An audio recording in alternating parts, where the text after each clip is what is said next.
دوادێڕەکانی سەردەش عوسمان. لە چەند ڕۆژی ڕابردوودا بۆ یەکەم جار پیان وتم کە تەمەنی چەندی نەماوە، یان بەوتەی خۆیان مۆڵەتی هەناسەدانم لەم شارەدا نەماوە، بەڵام نەباکم بە مردنە و نەبە ئازاردان. لە چاوەڕوانی کۆتایی هاتنی مۆڵەتەکەمم تا بەدیداری بکوشەکانی خۆم بگەم، دوعاشەکەم مردنێکی تراژیدیان پێ ببەخشن کە شایستەی ژیانە تراژیدیاکەم بێ. بۆیەم قساناکەم تا بزان گەنجەکانی ئەم وڵاتە چ هۆڵی سۆسێکن و مردن سادەترین هەڵبژاردنیانە، بۆ ئەوەی تێبگەن کە ئەوەی ئێمە ترسێنێ بەردەوامی ئەم ڕۆژگاری ئێستایە بۆ نەوەیەکی داهاتوو، نەک مردنی خۆمان. کاری منیش خۆشبەختی برا بچووکەکانمە، نەک خۆم.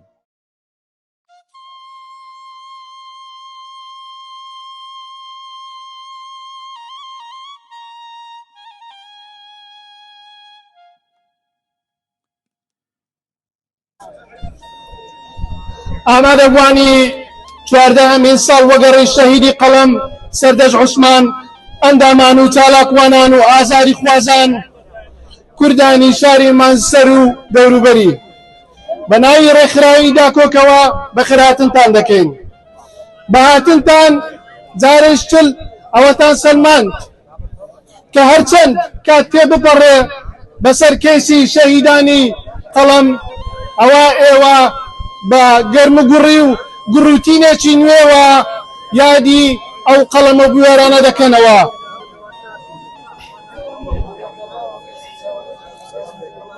ئێمە ڕێکخراوی داکۆک سەرەڕای ئەوەی هاوخەمی خانەوارەکەیان ئەبین، بەڵێن ئەدەین کە لەسەر ڕێباز و پەیامە پیرۆزەکەی سەردەش عوسمان بەردەوام بین.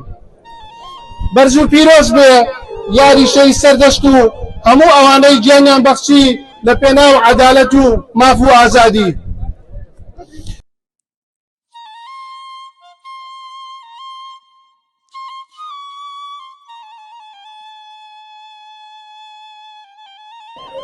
تاو شوێنەی کە ماوین ئەبێت قسە بکەین، لەو شوێنەش کە تەمەنمان کۆتایی پێهات، با هاوڕێکەم خاڵێک دابنێ و بێتە سەردێڕێکی نوێ و سەر لە نوێ دەست پێ بکاتەوە. بەناوی ڕێکخراوی داکۆک، بەناوی خۆمان و ڕێکخراوی داکۆک، کاردیران، ئەندامان، پرسە و سەرخۆشی خۆمان، ئاراستەی هەواڵی خۆشەویستمان هەواڵبێریتانەکەین بۆ کۆسپەی کە تووشی بوو. خوای گەورە ڕۆحی کاکە شەهرام شاد و ئارام بکە لەگەڵ شەهید سەردەش عوسمان. لە ئێستا دەقەیەک بە بێدەنگی ئەوەستین بۆ گیانی پاکی ئەو دوو شەهیدە و شەهیدانی ڕێگەی ئازادی و هەڵە. فەرمووی.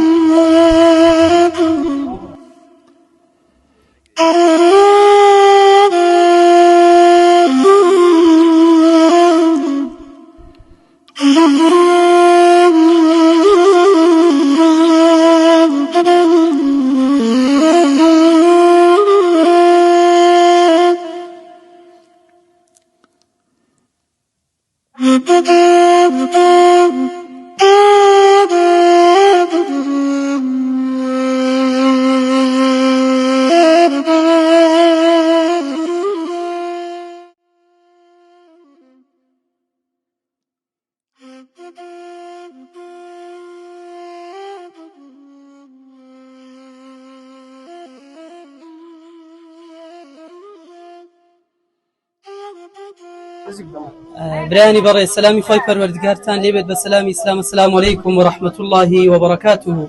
طبعا خوێنی کاکە سەردەش عوسمان هەڵەیەکی ڕەشە بەناوچاو و ڕوخساری دەسەڵاتدارانی هەرێمەوە بە تایبەتی.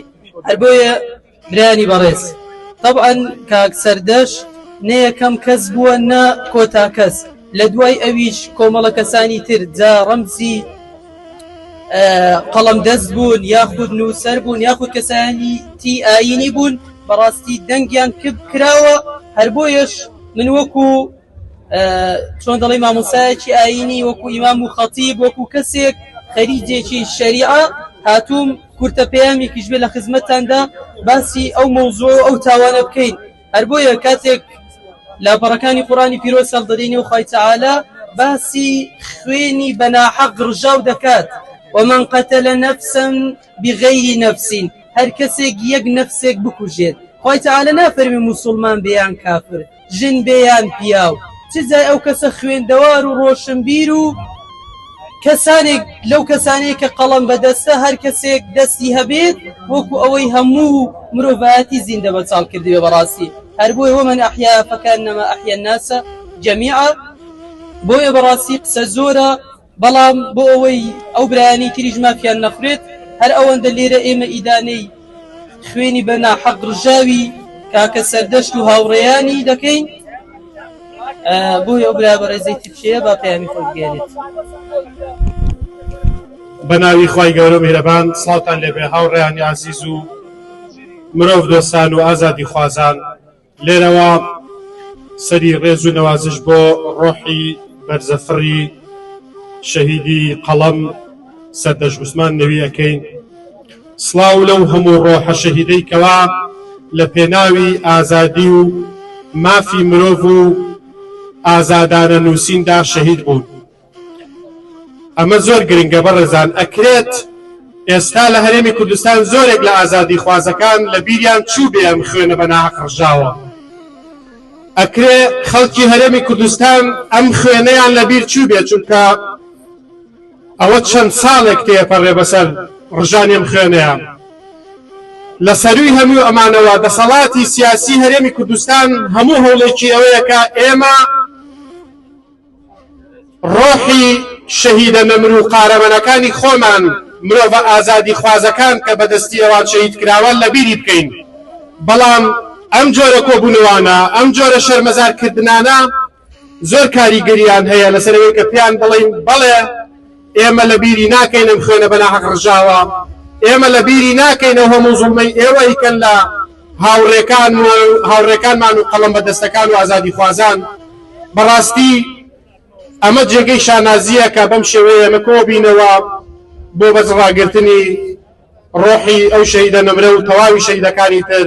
سوپاس بۆ ئامادەبوونتان، سوپاس بۆ ماندووبوونتان، سوپاس بۆ دڵسۆزیتان. هیوام سەلامەتی و سەرکەوتنی هەمووتانە. سوپاس. وتارێک بۆ یادی شەهید سەردەشت کە 14 ساڵ تێپەڕ دەبێت بەسەر تیرۆکردنی وتارێک مامادە کردو و پێشکەشان یەکەین. بەڕێزان، لای هەمووان ئاشکرایە ئەمڕۆ 14 ساڵ تێپەڕە بێت بەسەر شەهیدکردنی ڕۆژنامەنووسی جوانە مەرگ سەردەشت عوسمان. شەهید سەردەشت شەهیدی پێنووس، شەهیدی ڕەخنە، شەهیدی فکر و ڕۆشنگەری، شەهیدی بەرپەرجدانەوەی زوڵم و ستەم و شەهیدی دژی گەندەڵ و گەندەڵکاران، شەهیدی ڕێگەی ڕاستی و حەقبێژی، شەهیدکردنی ناوبراو مۆتەکەیەکە لە ملی ئەنجامدەرانی و ئەو کارە ترسنۆکانە. ساڵیادیشی پەیامێکە بۆ دەسەڵات کە کوشتن و چاوسورکردنەوە، ترس و تۆخاندن و زیندانیکردن نامەترسێنێ و نامان بەزێنێ. چەک بەدەستەکانی دەسەڵات سەردەشت عوسمانەکان تیرۆ دەکەن، بە قودرەتی قادر کەسیش دەستگیر ناکرێ لەسەری ئەو کاریان. لە سایەی دوو حیزبی گەندەڵ و چەتە ئاسا قەڵەمە جوانەکانیان ورد و خاش کرد و پەنجەکانیان شکاند و ئەیانەوێت بەم کارش هەوای ئازادی بخینگێن. بەڵام خەیاڵیان خاوە و دڵنیا بن وەتا ناچێتە سەر. ئێمە لێرەوە بە بکەری کارەکان دەڵێن پشی و درێژین، بەڵام لە خوێنی کۆی گشتی بە ناحەق ڕژاوان خۆش نابین و بێدەنگ نابین. کەیسی سەرجەم شەهیدانی دەستی غەدر و ستەم لە ناخی هەموو مرۆڤێکی ئازادە بەکراوی دەمێنێتەوە تا ئەو ڕۆژەی دادگاییدان دەکات. چونکە پەیامەکانی ئێوە لە ڕابردوو بریتی بوو لە زیندانی کردن، کوشتن و دەربەدەرکردن، لەوەش دەستێکی باڵاتان هەبووە و بەکردنی ئەو کارانش خۆ هەڵناگرێت درێخیدان نەکردووە. ئێوە کەڕن لاڵن نابیستن. ئێستاش لە نیشتیمانی کوردیدا ڕەخنەگرتن بفەیە و قەڵەم بەدەست لای ئێوە جێگای نابێتەوە. لە نیشتیمانی کوردیدا لە ناوی یەکەم ڕۆژنامەنووسی کوردیەوە دیارە کە شەهید کراوە، بەڵام کۆتا نادیارە و نازانین چاوەڕوانی کەیترن تا شەهیدی بکەن، چونکە ئەوە پیشەی خۆتانە و بە ویراسی وەتان ماوەتەوە. بەڕێزان، لەم ڕۆژەدا ئەڵێن شەهیدی سەردەشت هەموو ساڵێ لەگەڵمانە، بەکردار لە ناخی هەموماندا چوەی عشق و پێکەوەی هەیە و تۆوی ئازادی ئەڕوێنێ. تۆوی ئازادی ئەڕێنێ لە ناخماندا شەی سەردەشت بۆ ئێمە تریفەیمان گەشە و تیشکی هەتاوە سنبولێکە بۆ تیرۆری غەدر لێکراوان وەکێلی قەبرەکەی سەردەشت لەسەری ئەو کەسانە بەرزترا کە تیرۆریان کردو و دەستیان سوورە بەخوێنی کە هەمووان دەزانین ئێستا لە ترۆکی دەسەڵاتن خۆیان پێ هەموو شتێکە بەڵام لە کرداردا هیچ نین لێرەوە پێیان دەڵێن بە شوێنپێی سەردەشتی جوانە مەرگدا ژیان بەردەوامە تا ئەو کاتی ماوین قسە دەکەین ناترسین کۆڵ نادەن شاد و سەرکەوتوو بن عوسمان محەممەد فایق ئەندام لە ڕێکخراوی داکۆک زۆر سوپاس دەبووان ئازادی خوازان سپاس بۆ خەمخۆری و ئامادەبوونتان منیش بە وتارێک بەشدارم درود لە ڕۆحی پاکی سەردەش عوسمان و ڕێبوارەکانی ڕێگەی ئازادی ئەو باڵندانەی کە سیستەم نەیتوانی دەستەمۆیان بکات سەردەش نوێنەری جیلێکی نوێی فکر و بیرکردنەوەیە جیلێک لە دەرەوەی بازنە تەسک و سەرحیەکانی حیزبی کوردی لە دەرەوەی ڕەنگی سەوز و زەرد بۆ بیرکردنەوە لە دەرەوەی سەرۆخێڵ و عەشرەت و بتەکان بۆ شکاندنی مقەدەساتەکان تێگەیشتنێک لە دەرەوەی پیاوانی کۆمیتە و لق و بارەگاکان فراوانتر لە گوداری مستەشارەکانی بەرپرسەکان کەیسی سەردەش نوێنەری تەنها دەنگێکی ناڕازی نییە بگرە نوێنەرینەوەی دوای ڕاپەڕینەکە لە جیاکاری و دابەشکاری دنیای ئێمە ناڕازیە خەون بە دنیایەکی عادیلانەتیرەوە دەبینێت تیرۆکردنی سەردەش تەنها کوشتنی تاکە کەسێک نییە هەوڵێکە بۆ خەفەکردن و کوشاندنەوەی هەر بیرۆکەیەکی نوێ لە دەرەوەی باسنەی حیزب وەک بێدەنگکردنی هەر دەنگێک لە دەرەوەی سنووری بیرکردنەوەی ئەوان بێ ئاگا لەوەی سەردەش پەیام و خەونەکانی لەناو ئێمەدا دەژین و بە تیرۆرکردنیە و خامۆش نابن بگرە زیاتر بڵێ سەدەسێنن تیرۆرکردنی سەردەش خەمێکە تێ نەپەڕیوە بەردەوام لێرێ و دەکرێت بەرۆکی هەر قەڵەمێک هەر بیرێکی تری یاخی بگرێت وەک سەردەش دەڵێت ئەکرێت ڕاستیەکان درەنگ بگەن بەڵام گومانمان نییە کە ڕۆژێک هەر دەگەن ئێمەش نەفەسی ئەمەمان هەیە بە دیارەم وێزگەیەوە دانیشین کە لاپەڕەکانی مێژووی ئێمەی هەڵگرتووە سپاس بۆ ڕێکخراوی داکۆک بەرەم خالید حەما ئەندامی ڕێکخراوی داکۆک دەستان خۆش بێت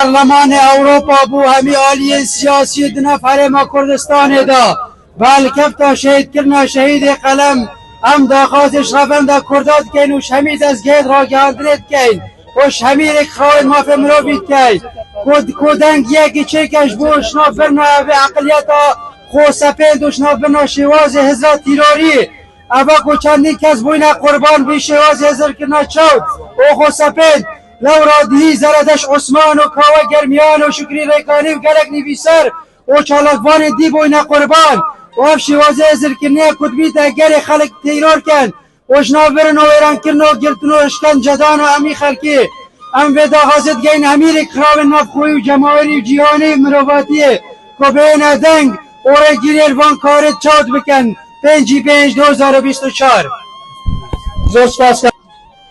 Welcome everybody.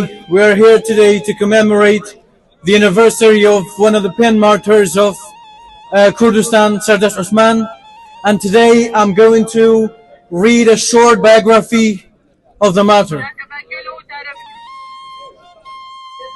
Sardash Usman Hassan Hamad was born on 25th 12/1987 in Erbil. He completed his primary, secondary and high school education in Erbil. He officially started writing and journalism in 2004, and he was a member of the editorial board of the weekly newspaper Ashtinama and sent reports to several Kurdish magazines and newspapers. Among the most prominent journalistic articles are "I'm in love with Barzani's daughter. Neither the president nor his daughter are God. My first killing bell was ringing. The great man." Clear and harsh criticism was a distinctive feature of Sardash's writing and journalistic work. His courageous pen aimed to break the idols of power. He was a final year student of English department at the University of Salahuddin. He was kidnapped in front of his college on May 4th, 2010 by a brutal force in front of the public and police. They shot him in the mouth and assassinated him, and the next day they dumped his body in Mosul. His assassination case has echoed widely at home and abroad as a violation against journalists and freedom. Barzani's family and the Kurdistan Defense Agency and Masroor Barzani himself are considered the killers of Sardash Osman. Thank you. Thank you.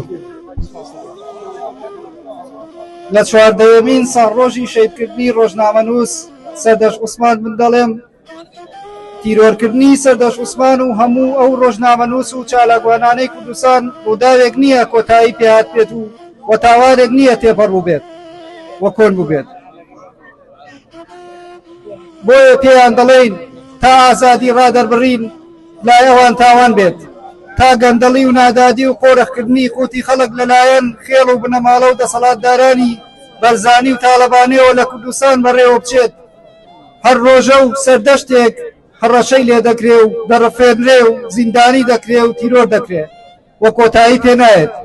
بۆیە ئێمە هەمومان سەردەشتین لە قوتابخانەی ئەوین بۆ ئازادی. درود بۆ ڕۆحی شەهید سەردەشت و گشت شەهیدانی قەڵەم و ئازادی. زۆر سپاس. سەرەتا سەری ڕێز و نوازش بۆ سەردەم شەیدانی قەڵەم و ئەوانەی لە پێناو ماف و ئازادیدا گیانی خۆیان بەخت کرد وە خێراتنتان دەکەین ئامادەبوونتان نیشانەی ڕێز و وەفایە بۆ گیانی شەیدان. وەکو ئاگادارن سەردەش عوسمان نەک عاشقی کچەکەی سەرۆک بوو نە هیچ کشتێکی تری ئەو نیشتیمانە. سەردەش عاشقی نەهێشتنی ئەو جیاوازە چینایەتی و تێکشکاندنی بوو بەداخەوە لە ڕێگەی نووسینی خەونەکان و دەربڕینیەوە شەهید کرا. ئێمە لە چواردەهەمین ساڵیادی هەمان خواست و داواکاری یەکەمین ڕۆژەکانی لە دەستدانی شەهید سەردەش عوسمان دووبارە دەکەینەوە و داوا دەکەین بکوژان و نەخشەدا ڕێژەرانی پشت ئەو کارە دادگایی بکرێت. ئێمە بەردەوام دەبین لەم جۆرە چالاکیانەوە تا بکوژانی سەردەشت و سەرجەم شەهیدانی قەڵەم بە فەرمانی دەسەڵاتدارانی حکومەتی هەرێم تیرۆرکرا و نەدرێنە دادگا کۆڵ نادەین بەڵێن دەدەین درێژە پێدەری ڕێبازەکەیان دەبین. بکوژان و نەخشەدا ڕێژەرانی سەرەکی سەردەش عوسمان هەرچەندە لە هەرەمەکانی سەرەوەی دەسەڵاتدا بن دەربازیان نابێت لەو سزا، هەرچەندە مەوداکەی دوور و درێژخایەن بێت هەر دەبێت ڕۆژێک لە بەردەم دادگایەکی عادلانەدا خۆیان بینەوە. بەداخەوە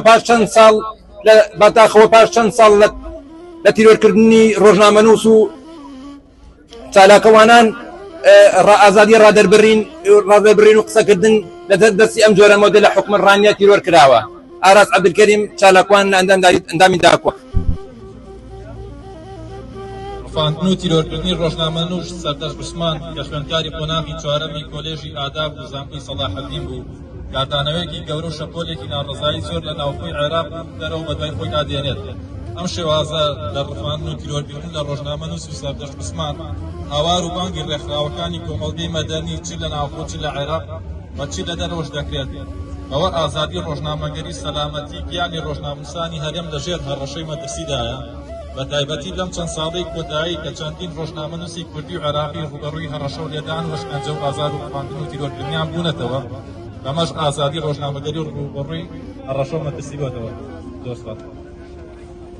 سەرەتا سڵاو بۆ ساڵوەگەری شەهیدی قەڵەم و ڕۆژنامەنووس سەردەش عوسمان لە چەند ڕۆژی ڕابردوودا بۆ یەکەمین جار پێیان وتم کە تەمەنت زۆری نەماوە یان بەگوتەی خۆیان مۆڵەتی هەناسەدانم لەم شارەدا نەماوە، بەڵام نەباکم بمردنا نە ئازاردان لە چاوەڕوانی کۆتایی هاتنی مۆڵەتەکەمم تا بەدیداری بکوژانی خۆم بگەم.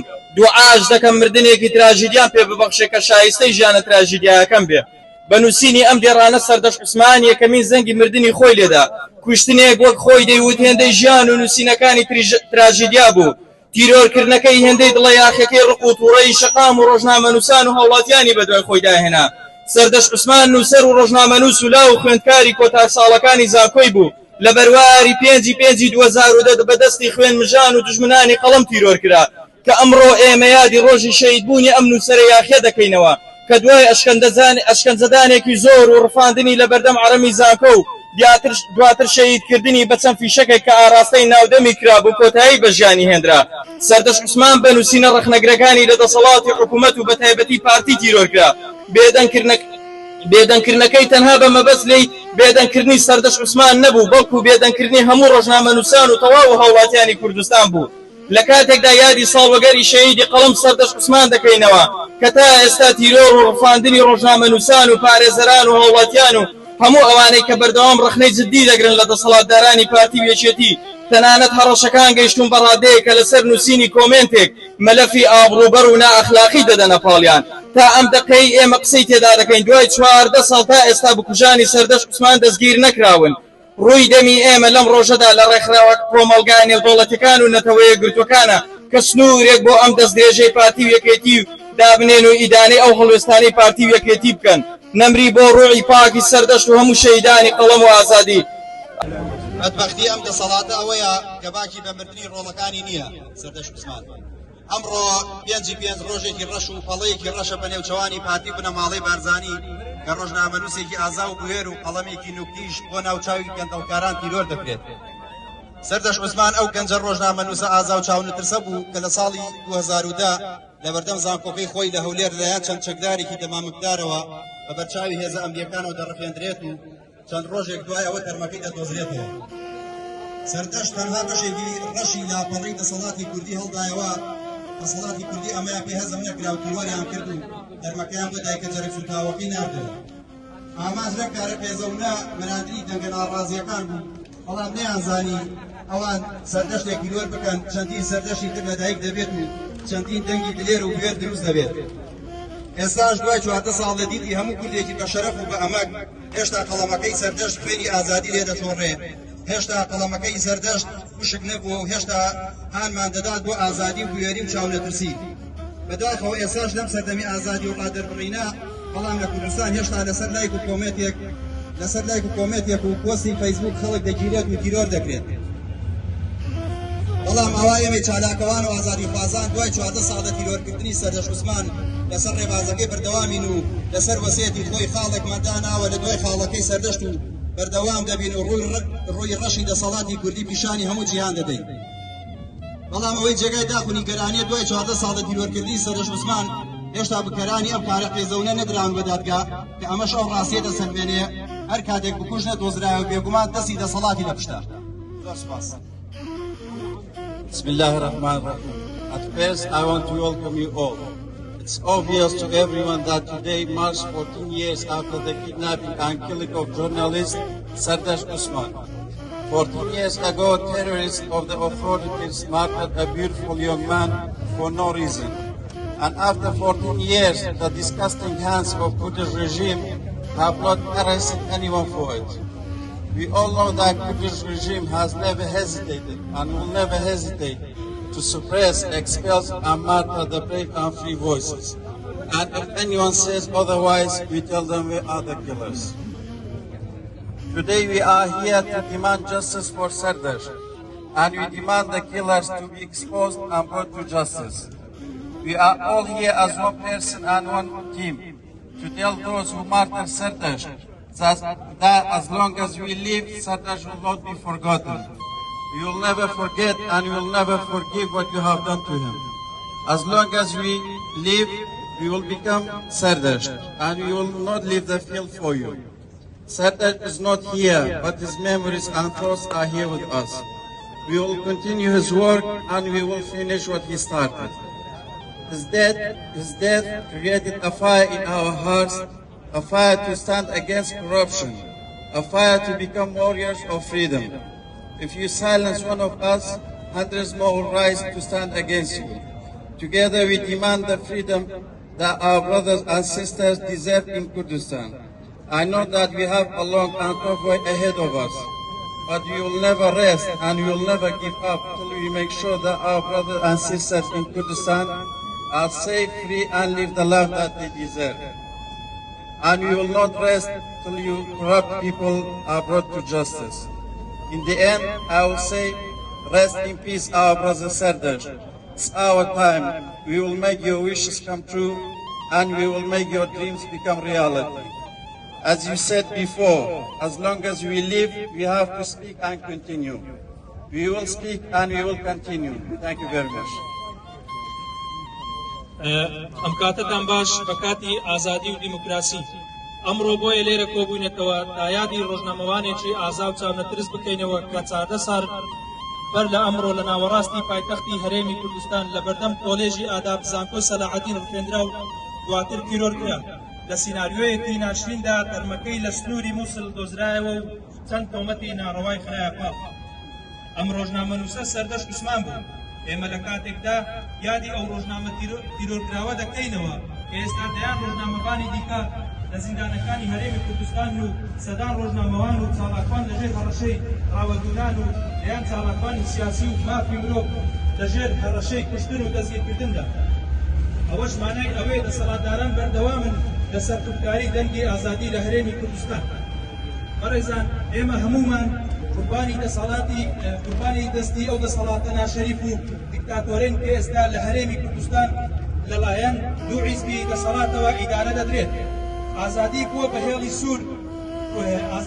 بە هێڵی سوور و ڕۆژانەگرتن و وەشکەمزەدان و ڕاوەدونان و ترساندن و تۆقاندن بڵاو دەکرێتەوە سەردەش عوسمان نە یەکەم ڕۆژنامەوانی تیرۆرکراو بووە و نە دووەهەمین بووە بەڵکو دوای ئەو نزیکەی 6 ڕۆژنامەوانی دیکە کوژران و تیرۆرکران هەروەها دەیان چالاکوانی سیاسی و مافی مرۆڤ کوژران و ئێستاش بەدەیانی دیکە لە زیندان لێرەوە داوا لە کۆمەلگای نێودەوڵەتی حکوومەتی بەریتانیا دەکەین کار بکات بۆ ڕزگارکردنی ڕۆژنامەنووسان و چالاکوانە سیاسیەکانی هەرێمی کوردستان هەروەها هۆشداری کون بداتە حکوومەتی هەرێم لەبارەی دۆخی ئازادی مافی مرۆڤ و ڕۆژنامەوانان لە هەرێمی کوردستان چونکە تا دێت دۆخەکە خراپتر دەبێت لە کۆتاییدا دووپاتی دەکەینەوە نەک سەردەشت ئەگەر هەمومان تیرۆر بکرین ئەوا بەردەوام دەبین لە شەڕی ئازادی و یەکسانی و دیموکراسی بۆ گەلەکەمان و هەرێمی کوردستان لێرەوە پێداگیری لە ڕێبازی شەهیدانی قەڵەم سەردەشت عوسمان و سۆرانی مامە حەمە و کاوە گەرمیانی و ویداد حوسێن و